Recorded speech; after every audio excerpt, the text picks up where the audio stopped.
آپ کے ہر قدم پر پیدل چلتے ہوئے آپ کو ثواب ملتا ہے اور ہر قدم پر آپ کا گناہ معاف ہوتا ہے۔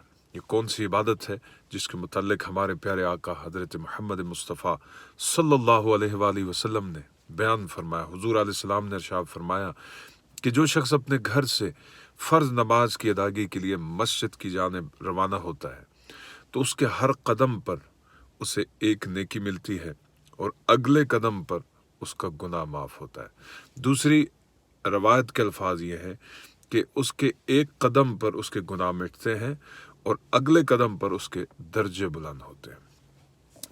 اب بعض لوگوں کے ذہنوں میں یہ خیال آتا ہے کہ جو خواتین ہیں وہ چونکہ مسجد نہیں جاتی، وہ اپنی گھر میں نماز ادا کرتی ہیں، تو ان کے لیے کیا حکم ہے؟ دیکھیے، عورت کے لیے سب سے افضل ترین نماز اس کے گھر کے کونے کے اندر ہے۔ وہ جتنا چھپ کے کونے میں نماز ادا کرے گی اسے اتنا ثواب ملے گا، اور جو اجر و ثواب مردوں کو ملتا ہے وہی عورت کو بھی اس کے گھر کے اندر ہی مل جاتا ہے۔ اس میں لہٰذا شک کرنے کی کوئی ضرورت نہیں ہے۔ کوئی اور سوال ہو تو آپ ضرور پوچھیے گا، انشاءاللہ کوشش کروں گا کہ میں آپ کو جواب دے سکوں۔ السلام علیکم ورحمۃ اللہ وبرکاتہ۔